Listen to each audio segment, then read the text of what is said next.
joogta way joogaan ammaankeena ka shaqeeya wax walbana ammaan ugu horeeya marka waxaan su-aasha koowaad ka dhigayaa mar haddii ammaankii laga hadlay horta xukuumaddu xaggee deganta kow xukuumaddu ma waxay degan tahay madaxtooyada agaaraheeda iyo taliyaha ciidanka iyo kulli maalkaabay degan yihiin mase ayaga laftirkoodu dadweynehay ku dhex jiraanoo magaalada dhexdeeda iyo maaragtay wardhiigley yaaqshiid horwaa iyo ayagu waa degan yihiin si aanay u sicirka muxuu ahaay qeyb aada u sarreeya laakiin dadkii deganaa halkaasi haddii aan wasiirkii nabad sugidda wasiirkii amnigu aanay dadka dhex deganayn horta amnigu sidee buu yahay oo maxaa kusoo koobay xukuumaddii waddada makaan mukarama madaxtooyada iyo meelaha maxay dadka u dhexgeli waayey waa su-aasha koowaad su-aasha labaad waxa ay tahay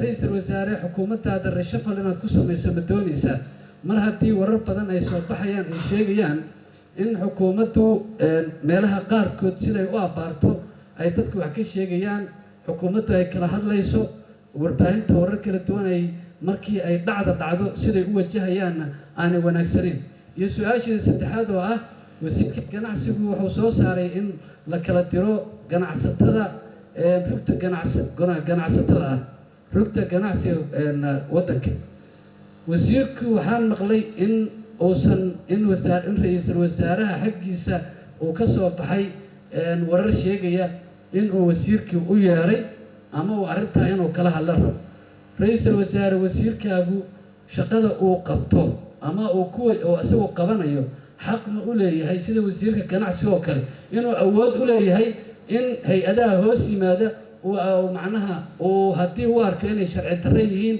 inuu isagu tallaabo ka qaado waad mahadsantahay ra-iisul wasaare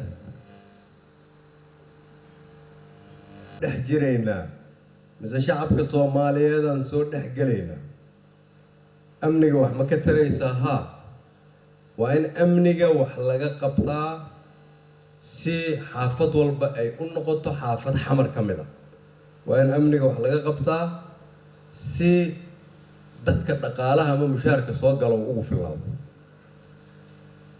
waa in xamar la ogaadaa inay 7 degmo tahay waa in la ogaadaa xamar inaysan ahayn jidka maka almukarama inaa marka horta xukuumadda su-aal saasa weydiisid wasiirka amniga iyo gaashaandhigga iyo taliyii nabad sugidda iyo wasiiradii kale ay fadhiyaan shacabka soomaaliyeed ayna daawanayaan waa arrin meesha ku jirta waa waxyaabaha nala ku cabiri doono waxaan rabaa marka inaan ku idhaahdo kow haddii ilaahay yidhaahdo markii laga baxo ciidda muddo bil gudaheeda waxaan bilaabi doonaa shaqo aan hore looga samayn waddanka waxaa loo dayactiri doonaa ama loo dhisi doonaa ra-iisul wasaaraha guri ama dhismo dowladdu ay hore u lahayd oo aan ka dhoweyn halkan oo ah xaafadaha magaalada muqdisho mid ka mid a taasi waxay ka jawaabaysaa su-aashaadii ahayd shacabka ma soo dhex gelaynaa haa ra-iisul wasaarahana diyaar u ah inuu bilaabo haddii aan nahay golaha wasiirada kama naf wanaagsanin shacabka soomaaliyeed waa inaan shacabka dhex galnaa si amnigu u wanaagsanaado waan kugu hambalyeynaya su-aashaas wanaagsan oo la weydiisay arrinka labaad in dowladda aan isku shaandhayn ku sameynayo adigaan kaa maqlay waa ku mahadsan tahay inaad ii sheegtay inaan dowladdayda rabo inaan isku shaandhayn ku sameeyo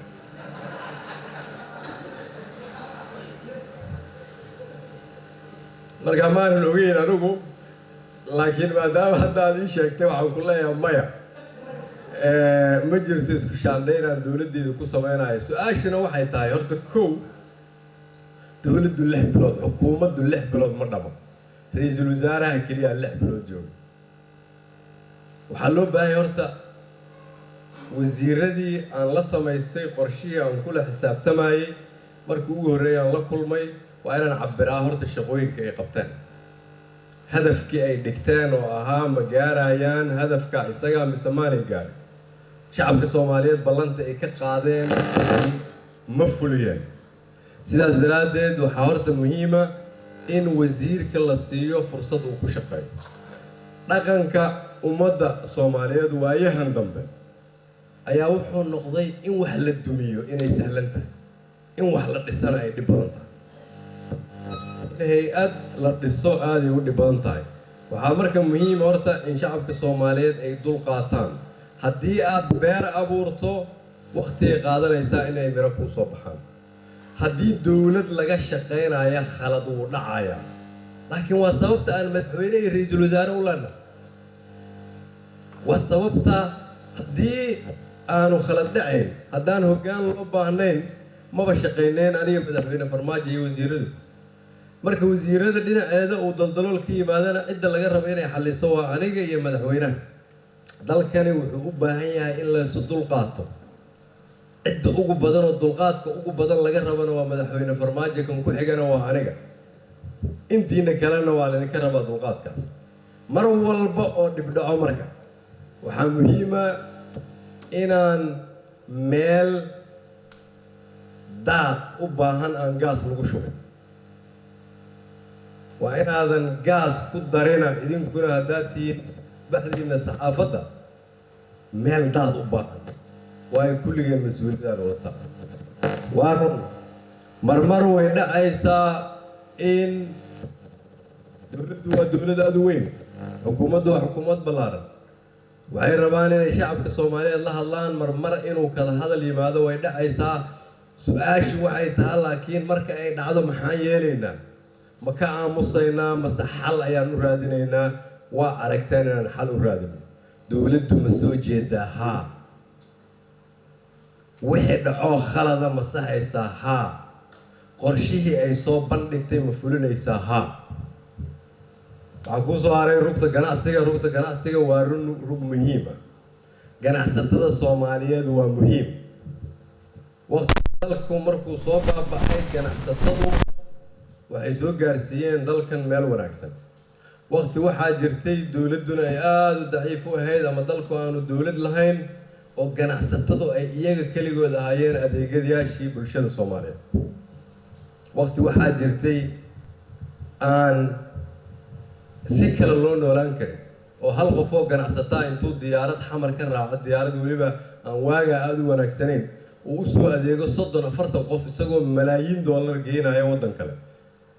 waxay ku guulaysteen hal shay oo meelaha kale ka dhineed waagaas. waxaa la yidhaahdaa ammaanada. in lays aamino ayay halkaas ku soo gaareen, annaguna waan ka barannay. haddii rugta ganacsiga dhexdeeda daldaloolo ay ka jiraanna waa la xallinayaa. haddii dowladda looga baahan yahay inay xallisana waa la xallinayaa. rugta ganacsiga dalka Soomaaliya muhiim ayay u tahay. waa lala shaqaynayaa, waa lala dhisayaa. hadduu khalad jirana waa la xallinayaa. sidaasaan qalbiga kugu qaboojinaya. waxaan rabay amri wasaarad kasta halkay deganeed inay ku talagasho inay u guurto oo bulshada la dhex galo. haddii ku taalla yaaqshidna waa inay qorsheeyaan yaaqshid inay tagaan. saa idiin sheegay wasaaradda boostada isgaarsiinta iyo teknolojiyada 27 sano kadib madaxtooyada ka guurtay waxay degtay halkii ay deganeed oo ah Boondheer iyo Shibis meesha iska galaan. halkaas ayaynu ku shaqaynaa. waxayna ka mid tahay waxyaabaha adeega lagu gaarsiinayo bulshada iyo inaan bulshada dhex tagno oo dhexdeeda aan tagno. marka waa qorshe jira, waa qorshe socda, bilowday hadduu ilaa yiraahdo. si la mid beri subaxdii waa kugu qaabili karaa saacadda haddaad diyaar u tahay in xafiiska timaadid. aada u mahadsanta. doraadan tagnay injineerada la geeyey garoonka istaadi Muqdisho, hoteelkii istaadi Muqdisho. wasaaraddana dhinacaasay mari doontaa haddii Allah awoodda loo ogolaado.